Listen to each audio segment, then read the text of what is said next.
Well, at the end, we did get into the cross-examination, and I just wanted to reiterate that there were certain objectives when we were doing the direct. So there were certain elements that were repeated that I caught on to, and one of them was, I trusted Miles, I trusted Miles, I trusted Miles. That's why I didn't read X and X. So it paints a picture of negligence. And then the other one would be, if you had known investors' money were being spent on this, would you still be doing X and X? So it paints implication already that Miles had spent investor money on X and X. And there was a lot of emotional appeal to the jurors as well, because she ended up bursting into tears at certain times, In cross or in direct? No, during direct. Wow. During direct. So she did cry a couple of times, as well as the fact that she brought up a lot of elements such as she had to think about her daughter. She was thinking about like self-harm when everything felt so desperate. So a lot of emotional elements. But today I give you 3 points that I think it does not reconcile. And I am yet to look forward to our cross-examination to bring more possible issues that needs to be addressed that could put a doubt beyond reasonable in the jury's mind. So today I'm going to give you 3.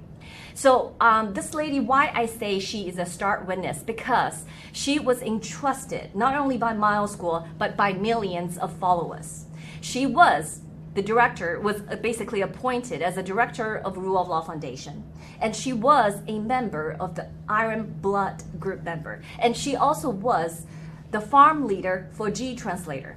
So she was entrusted with a lot of responsibility of taking down the CCP. But through this direct questioning, a very prominent information came out is all those investment she has personally helped facilitating and coordinating for her farm and for helping other farms.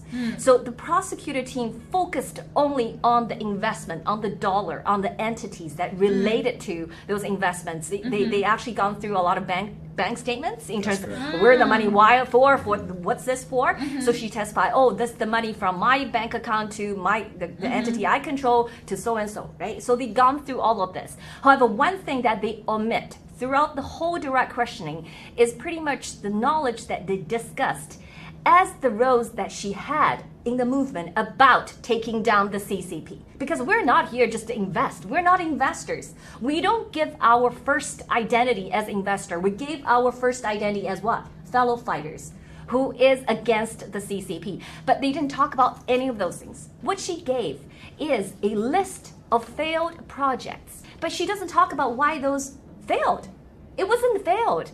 I think in the cross-examination, the truth will come out. Why these projects are actually have to be aborted is because every step of the way, the CCP have targeting us and attacking us, from within and from outside, and with from people that they infiltrated in the system. So throughout the cross, we will be able to see some of those. So this is one. The second one is what you said. There's a lot of I think it's not just the negligence on part of her, because she was entrusted a very important roles.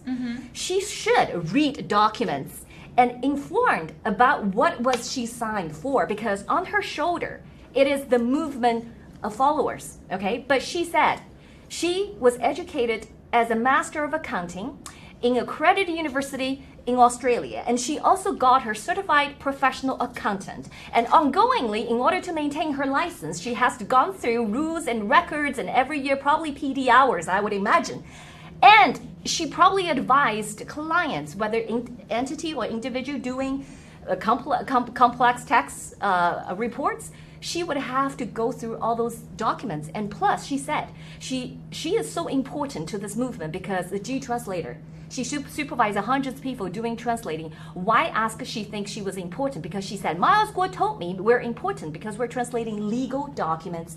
So what she was demonstrated through the direct questioning by answering, I didn't read all of the documents. I just signed because I feel pressure, because Alliance asked me to sign, because Miles Guo asked me to sign. I didn't read anything because I blindly trust Miles Guo.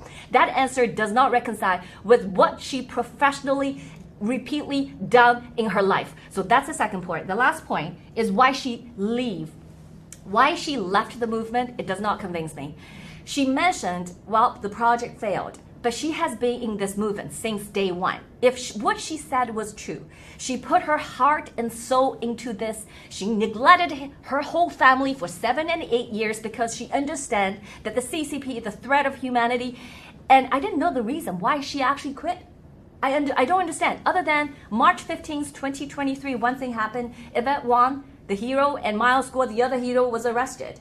And then she was talking about some affidavit was not entirely correct. It was a false affidavit. One of the members asked her to sign. But that's a long reason should not denied all her 7 years effort. So that's the third point that what she said is completely true. So I look forward to tomorrow's cross. Absolutely. And if I may just say one last thing.